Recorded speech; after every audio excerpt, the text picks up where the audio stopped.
আমরাও খুব ভালো আছি। আজকে গ্যাংটকের শেষ ব্লগ শুরু করলাম আমাদের এই হোটেলের ব্যালকনি থেকে। আর আজকেও কিন্তু কাঞ্চনজঙ্ঘা দেখা যাচ্ছে, কালকের থেকে একটু ভালোভাবে দেখা যাচ্ছে। বাট বৃষ্টিও হয়েছে, কালকে রাতেও অনেকক্ষণ বৃষ্টি হয়েছে, তো ওয়েদারটাও ক্লিয়ার হয়েছে। আজকে অনেক ক্লিয়ার, অনেক ক্লিয়ার। এই সাইডের পোর্শনটুকুনি দেখা যাচ্ছে, বাকিটা দেখা যাচ্ছে না। আর এই যে হোটেল,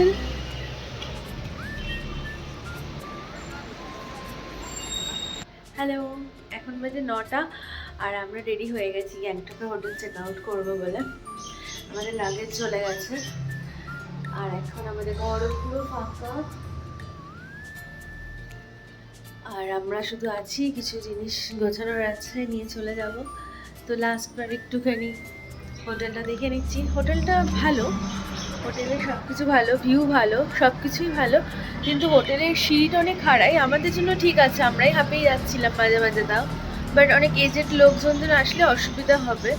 যদিও এটা আমরা একদম টপ ফ্লোরে আছি, এই নিচের ফ্লোরগুলোতে অতটা হয়তো অসুবিধা হবে না, বাট হ্যাঁ সিঁড়িটা কিন্তু অনেকটা খাড়াই। আর সার্ভিস ঠিক আছে, ভালো। আমরা তো খুব একটা সার্ভিস, আমরা রেস্টুরেন্টও খেতেও পারিনি, সময় পাইনি। চা যখন চেয়েছি দিয়ে যাচ্ছে, অসুবিধা কিছু হয়নি। জল চা টাইমলি দিয়ে গেছে, পরিষ্কার পরিচ্ছন্ন, কোনো ডাউট নেই। আর এমজি মার্কেট খুবই কাছে। তো এখন যাব দার্জিলিং। আমাদের গাড়ি বুক করা নেই, শেয়ারেই যাব। গিয়ে দেখি কি পজিশন, যদি ঠিকঠাক শেয়ারে সিট না পাই বা অ্যাভেলেবেল না থাকে, তাহলে বুকও করে নিতে পারি। সেটা গিয়ে দার্জিলিং বাস স্ট্যান্ড যেটা আছে, দার্জিলিং স্ট্যান্ড, সেখানে যেতে হবে। এখান থেকে গাড়ি নিতে হয় হেঁটে অনেকটা ডাউনে, তো গাড়ি নিয়ে 200 টাকা করে নেয় একটা গাড়ি ভাড়া। ওখানে বাস স্ট্যান্ডে নামিয়ে দেবে, ওখান থেকে গাড়ি করতে হবে। শেয়ার বা ভাড়াও পাওয়া যাবে আশা করি, দেখে দেবে। টাটা। হোটেল থেকে বেরিয়েই পাশের একটি চায়ের দোকানে চলে গেলাম চা খেতে। আগের দিনও খেয়েছিলাম, এখানে মিল্ক টিটা খুব ভালো করে, তো একটু চা খেয়ে আমরা বেরিয়ে যাব। গরম আছে রে। চা খেয়ে আমরা বেরিয়ে পড়লাম। আর আমরা কিন্তু হোটেল থেকেই একটা গাড়ি নিয়ে নিয়েছিলাম, যেহেতু শরীরটাও খুব একটা ভালো ছিল না। তাছাড়া হোটেল থেকেও বললো যে ওরা গাড়ি অ্যারেঞ্জ করে দিতে পারবে, 2500 টাকা লাগবে অল্ট্রো গাড়ি। এমনিতেও শেয়ারে গেলে আমাদের পার হেড প্রায় 500 টাকার মতো করে পড়েই যেত, তো এই অপশানটাই আমাদের বেটার লাগলো। যাওয়ার পথে আমরা ব্রেকফাস্টের জন্য দাঁড়িয়েছিলাম রংপোতে। ওখানে খাওয়া দাওয়া করে কিছু ফল কিনে আমরা আবার বেরিয়ে পড়েছিলাম দার্জিলিংয়ের উদ্দেশ্যে। এখন আমরা ক্রস করব পেশক টি এস্টেট। শুরু হয়ে গেল চা বাগান দেখতে দেখতে যাত্রা। গ্যাংটক থেকে দার্জিলিং বা দার্জিলিং থেকে গ্যাংটক আপনারা যদি পার্সোনাল কারে আসেন, তাহলে রাস্তার কিছু সাইট সিন আপনারা করতে পারেন। তার জন্য অবশ্যই এক্সট্রা কিছু পে করতে হবে। যেহেতু আমাদের সাইট সিন সবই করা, আমরা বহুবার দার্জিলিংয়ে এসেছি, ওই জন্য আলাদা করে আর সাইট সিন আমরা করছি না। যেরকম পেশক টি এস্টেট ক্রস করলাম, তিস্তা ত্রিবেণী সঙ্গম লাভার্স ভিউ পয়েন্ট সেটা দেখলাম, এরপরে থাকবে লামাহাটা, আরও অনেক ভিউ পয়েন্টই আপনারা দেখতে পারেন এই রুটটাতে। গ্যাংটক সিকিমের সৌন্দর্য যেরকম আলাদা, সেরকম কিন্তু এই রুটের সৌন্দর্যও কিন্তু সম্পূর্ণ আলাদা।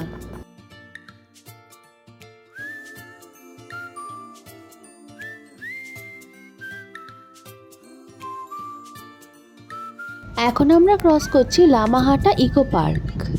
এই পার্কটির একদম ওপরে একটি লেক আছে, যেটি এখানকার মানুষরা ভীষণ পবিত্র বলে মানে নেন। প্রায় 5700 ফিট উচ্চতায় অবস্থিত সমুদ্র পৃষ্ঠ থেকে। আর পার্কটি খুব সুন্দরভাবে সাজানো গোছানো। যদি আপনারা আসেন, অবশ্যই চেষ্টা করবেন ট্রেকিং করে ওপরে যাওয়ার। ওপরে কিন্তু যে পুকুরটি বা লেকটি রয়েছে সেটি খুব সুন্দর। এই তো শুরু হয়ে গেল টয় ট্রেনের লাইন, আর পৌঁছে গেলাম আমরা দার্জিলিংয়ের কাছাকাছি। এবারে হোটেলে গিয়ে চেক ইন করে লাঞ্চ করে নিতে হবে। আমরা যেই হোটেলটিতে আছি সেটিতে কোনো রেস্টুরেন্ট নেই, বাট পাশে থাকা একটা রেস্টুরেন্ট থেকে ওখানে রুম সার্ভিস দিয়ে দেয়, সেখানে আমরা অলরেডি ফোন করে অর্ডার করে দিয়েছি। খেয়ে দিয়ে আমরা একটু রেস্ট নিয়ে বেরিয়ে যাব ম্যালের দিকে। যেই হোটেলটি আমরা বুক করেছি, এখানে আমরা এই নিয়ে সেকেন্ড টাইম থাকবো। হোটেলটি খুব ভালো, কিন্তু হোটেলটা অনেক উঁচুতে, টিভি টাওয়ারের কাছে। পরের কোনো ভিডিওতে অবশ্যই হোটেলের ডিটেলসটা শেয়ার করে দেব। হোটেলের ভিউটা খুব ভালো, পুরো কাঞ্চনজঙ্ঘা ভিউ, যেহেতু অনেকটা উপরে পুরো ক্লিয়ার। যদিও জানি না এখন ওয়েদারটা খুব বাজে, ভিউ হয়তো দেখতে পারবো না, কিন্তু আপনারা যদি সেপ্টেম্বর, অক্টোবর থেকে জানুয়ারি, ফেব্রুয়ারির মধ্যে আসেন, এখান থেকে কিন্তু ভিউ ভীষণ ক্লিয়ার। আমরা এখন হোটেলে চলে এসেছি, হোটেলের সামনেই গাড়ি দাঁড় করা। আমরা সামনের একটা দোকানে গেছিলাম বলে একটু হেঁটে যাচ্ছি। এই যে দুটো নেপালি এক থালি নিয়েছিলাম, লাঞ্চ করে একটু ফ্রেশ হয়ে এখন আমরা রুমে বসে আছি। আর এই যে দেখুন একটা বিগ সাইজ উইন্ডো, যখন ওয়েদার ক্লিয়ার থাকে পুরো কাঞ্চনজঙ্ঘা এখান থেকে ক্লিয়ার দেখতে পাওয়া যায়। রুমের ভিডিও অবশ্যই পরে আপনাদের সাথে শেয়ার করব।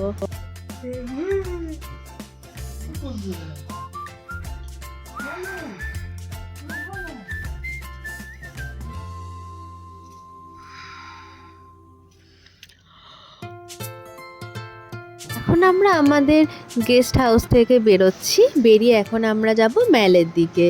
আমাদের হোটেল মানে গেস্ট হাউসের বাইরের ভিউটা দেখাচ্ছি। এখান থেকে সোজা ম্যাল পৌঁছাতে হবে, আস্তাবলের সামনে দিয়ে আমরা বেরোবো। মোটামুটি হেঁটে 8 মিনিটের মতো আমাদের সময় লেগেছিল। রাস্তায় যেতে যেতে অনেক এখানে হোটেল আপনাদের চোখে পড়বে। এই রাস্তাটা হলো ম্যালের আস্তাবলের পাশ থেকে সোজা রাস্তাটা ধরে টিভি টাওয়ারের দিকে আসতে হবে। এই যে এই রোডটা, জাকির হুসেন রোডটা ধরে অনেক হোটেল, অনেক বাজেট হোটেল যেরকম আছে, লাক্সারি হোটেলও আছে, বাঙালি হোটেলও আপনারা পেয়ে যাবেন। আর খুব জমজমাট এলাকা, একটু তো চড়াই আছেই, দার্জিলিংয়ের মতো জায়গায় তো রাস্তা চড়াই হবেই, কিন্তু এইখান থেকে হোটেলগুলো থেকে ভিউ খুব ভালো যদি আপনারা মাউন্টেন ভিউ হোটেল নেন। তো চলুন কিছু কিছু হোটেল আপনাদের দেখালাম। টম অ্যান্ড জেরি ক্যাফেটাও কিন্তু খুব ফেমাস এখানকার একটি ক্যাফে। আমরা একবার এখানে খেয়েছিলাম, খুব টেস্টি ছিল খাবার এখানকার। চিনতেই পাচ্ছেন আপনারা আশা করি এই রাস্তাটা। আমরা কিন্তু এখন চলে এসেছি ম্যালের প্রায় কাছাকাছি। শুরু হয়ে গেছে জমজমাটি দোকান বাজার, আর একটু পরেই ঘোড়ার আস্তাবলটা পেরিয়েই কিন্তু আমরা পুরোপুরি ম্যালে চলে যাব। আর এই রোডটাতেও কিন্তু অনেক হোটেল আছে, আমরা অনেকবার এই দিকেরও কিছু হোটেলে থেকেছিলাম, নামগুলো পরে কখন আপনাদের সাথে শেয়ার করে দেবো।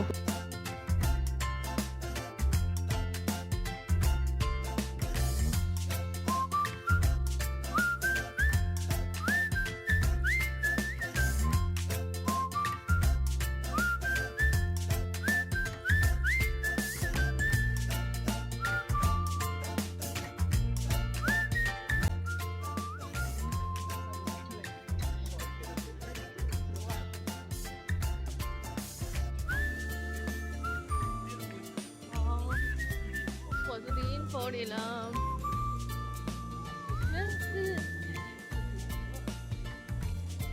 কালকে একটু মনে ফাঁকা হবে। এখন আমরা এই ম্যালের বাঁদিকে রাস্তাটা দিয়ে সোজা চলে যাব ভানু ভবনের দিকে। এখন পুরো মহাকাল মার্কেটটাই চলে গেছে ভানু ভবনের যে গ্রাউন্ডটা সেখানে, ওখানেই সমস্ত দোকান বাজার, খাবার দাবার জায়গা, স্ট্রিট ফুড সব কাউন্টার কিন্তু এখন ভানু ভবনের ওখানে ট্রান্সফার হয়ে গেছে। তো প্রথম যাব ওখানটাতে আজকে, তো চলুন যাওয়া যাক।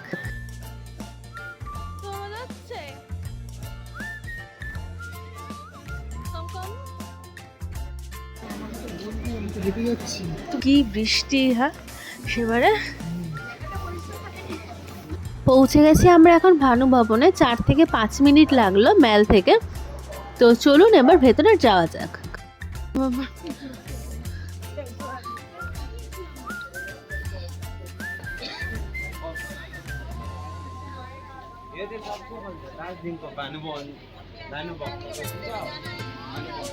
এই দোকানগুলো সব এদিকে চলে এসছে।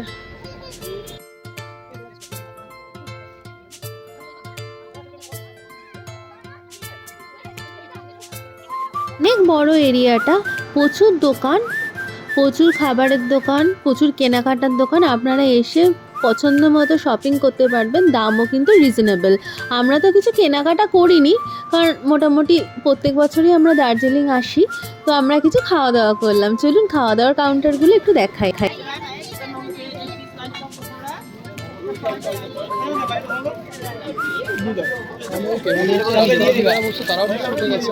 হ্যাঁ ওরাও উঠে গেছে, তোরাই তো এখানে এসছে।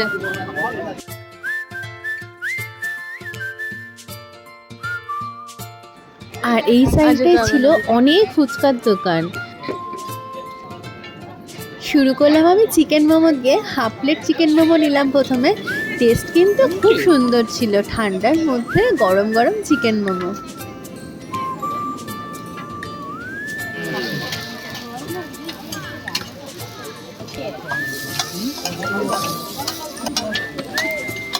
এই দোকানটা থেকে নিয়ে নিলাম ড্রাই চিলি চিকেন আর দুটো চিকেন ললিপপ।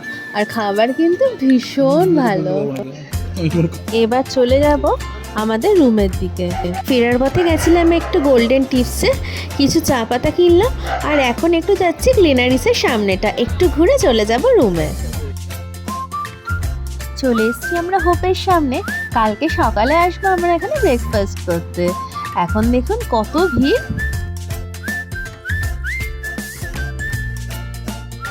বেন্টার্সের পাশেই কিছু ট্যাক্সি স্ট্যান্ড আছে পার্মানেন্ট, সেখানে আমরা এসেছিলাম। কালকে সকালে কিছু সাইট সিন তো আমরা করবো না, কিন্তু দুটো জায়গায় আমাদের যাওয়ার ইচ্ছে আছে, জু আর একটা হ্যাপি ভ্যালি টি গার্ডেন। তো এসেছিলাম সেখানে কস্টটা জানার জন্য, কিন্তু ওরা পুরো দিন হিসেবেই চার্জ করছে 3500 4000। তো আমরা তো পুরো প্যাকেজে যাব না, তো দেখি কালকে সকালবেলায় কিছু ইনস্ট্যান্ট কথা বলে বুক করে নেব। এখন কিছু খাবার কিনে চলে যাচ্ছি আমরা রুমে। এখন বাজে প্রায় 11:30 আর এখন ডিনার করছি, শুয়ে পড়বো। খুব টায়ার্ড। আর কাল সকালে প্ল্যান তো সেরকম কিছু নেই, কারণ সব সাইট সিন আমাদের 3বারের মতো করা। দেখি কি করি, কোথাও একটা যাবো। জুতে একটু যাওয়ার ইচ্ছা আছে। সকালে ব্রেকফাস্ট করতে যাব, হয়তো গ্লেনারিসে যাব। কি করি না করি সেটা কালকের ভিডিওতেই সব শেয়ার করব আবার। আর এটা আমাদের ডিনার, 3টে রুটি আর ছোলার ডাল, পেট তো ভর্তি, তাও নিয়ে আসা হয়েছে। তাহলে এখন অবধি এইটুকুনি ব্লগ হলো। খুব সুন্দর টাইম কাটছে, কিন্তু এখানে বেশি ঠান্ডা লাগছে। আসলে আমাদের যে রুমটা আছে একদম রুমে খুব কাছেরই পুরো উইন্ডোটা, পুরোটাই জুড়েই, দেওয়ালটা জুড়েই উইন্ডো। তো ওই জন্য ঠান্ডার খুব বেশি লাগছে। তো রাতে শুয়ে পড়তে হবে, তারপর সকালবেলা উঠবো, দেন আবার নতুন ভিডিও স্টার্ট হবে। ততক্ষণের জন্য সবাই ভালো থাকবেন, সুস্থ থাকবেন, stay happy, positive and always stay with love. Thank you, bye by.